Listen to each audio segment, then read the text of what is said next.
Fala galera, eu sou o Cauê Paciorni, que está começando mais um Cauê Entrevista e este Cauê Entrevista é especial, porque a galera do Polifonia me convidou para fazer uma edição especial conversando com algumas pessoas do line-up. Então, meu convidado de hoje é o Dave da banda Man. So, hi Dave, how are you? I'm well. Thank you for having me. Yes, are you excited because that's going to be your first time in Brazil, right? First time in Brazil, first time in South America. So, it's a dream come true to play Brazil anytime, and for it to happen now is very special. Cool, cool. Do you have something that you're expecting more? So for me, I've been in my band since I was 20 years old, and I Mm-hmm. just turned 43 back in February. And so this idea that like there are still opportunities out there to do something for the very first time through May and through music is such a reward. And Mm-hmm. so like I've always wanted to travel to Brazil, and if I could play music in Brazil, that would be,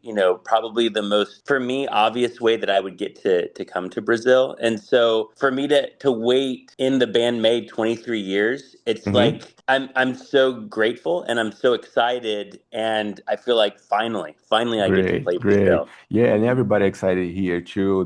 The Brazilian fans saying, come to Brazil, and then that's your time, man. So, first of all, I'd like you to explain for the audience that doesn't know what's the meaning of May, M-A-E. Yeah, MAE stands for multi-sensory aesthetic experience. And when I Mm-hmm. started the band with my friend Jacob in college, he was studying aesthetic theory, like, why you think something is beautiful, why I think something is beautiful, what's the difference in our perceptions of Mm-hmm. beauty, and the way that art makes us feel, the way that art helps us process emotions. Uh-huh.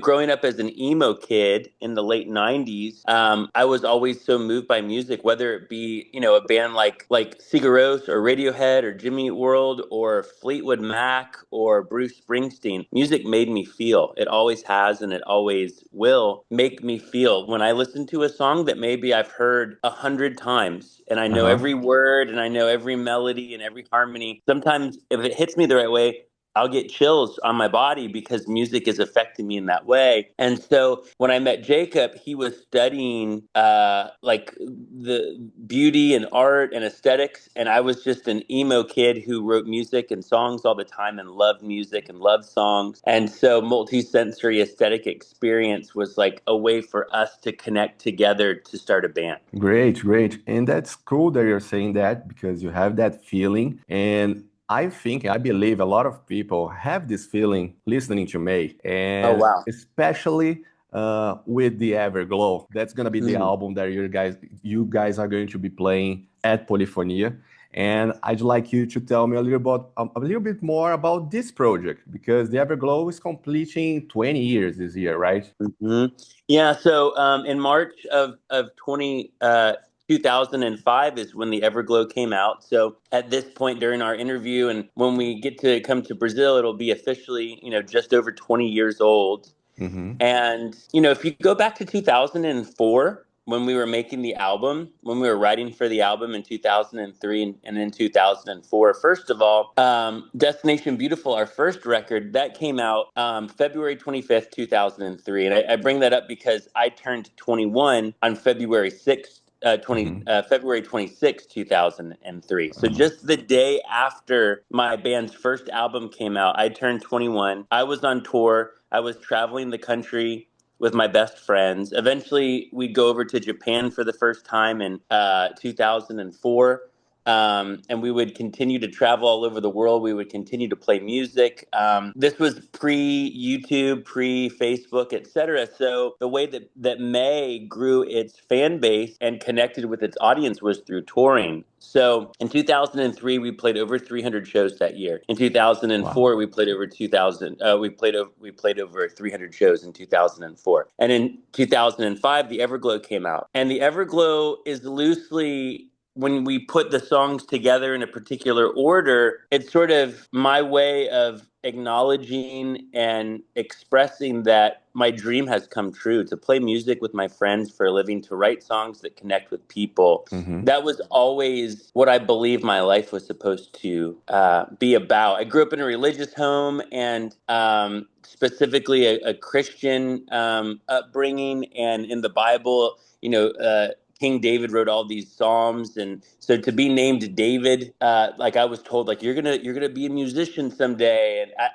I believed it because, like I said, I felt music so strongly, even physically when I was just a little boy. I just loved music so much. So for the Everglow to sort of be this collection of songs that were made individually, that have their own, individual meanings and feelings and stories, I wanted to put the album in such a way, like sequence wise, the songs in order, to kind of tell the story of like coming out of sort of like a darkness into a light, being able to understand that like I was in my calling. I was doing what I was made to do, which was, Mhm. write music and play music. And I wanted it to be a way that was very loose, so that way other people could listen to it and they could feel their own feelings and they could have their Mhm. own experiences. And if you also go back to 2004 and in 2005, pirating was a big thing. People were taking music from websites like Napster, using MySpace. BitTorrent, MySpace, exactly, and collecting music without paying for it. And so we knew that that was going to be a thing that people were going to do. Of course, this is before Spotify and Mhm. Apple Music, etc.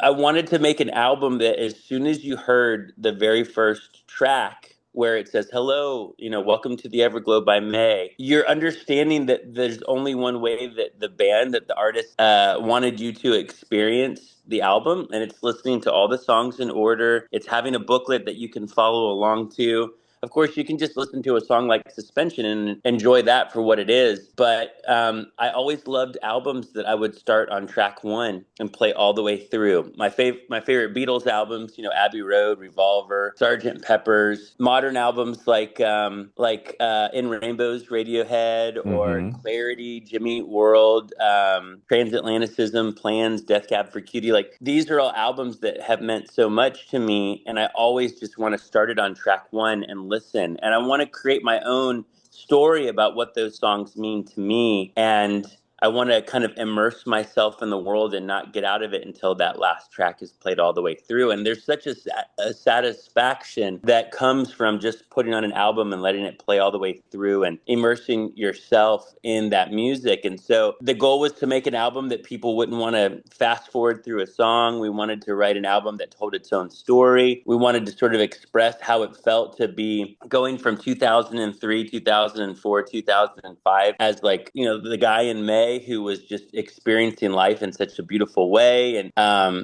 showing a lot of gratitude to the fans that had, connected to our music. And Mhm.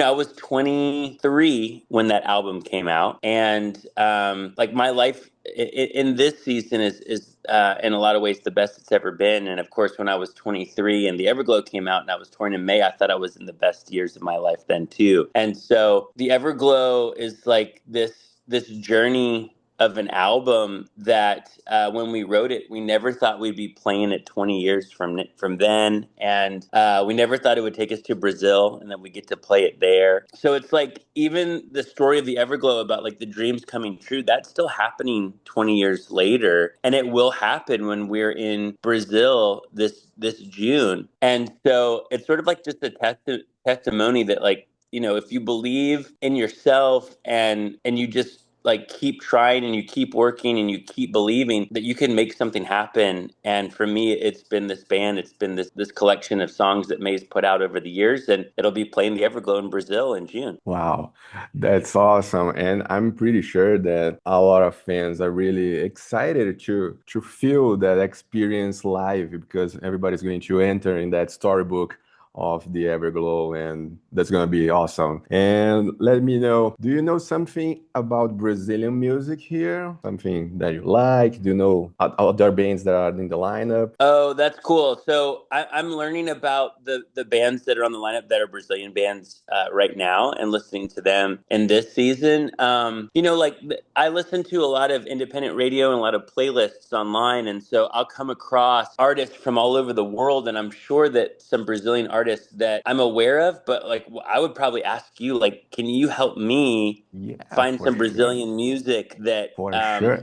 yeah, like that's really special to me. I own a studio here in Nashville where I live, and I do Hmm. production for other artists and composition and things like that. But I'm always trying to find new music to listen to, and I would love if there's a way that maybe like you could help me. Maybe you could make a playlist of specifically only Cool. Brazilian artists that I could listen to between now and coming to Brazil, so I could be more familiar. That's great. I can help you with the lineup of the festival because we have Fresno, Reitinho, Yeah.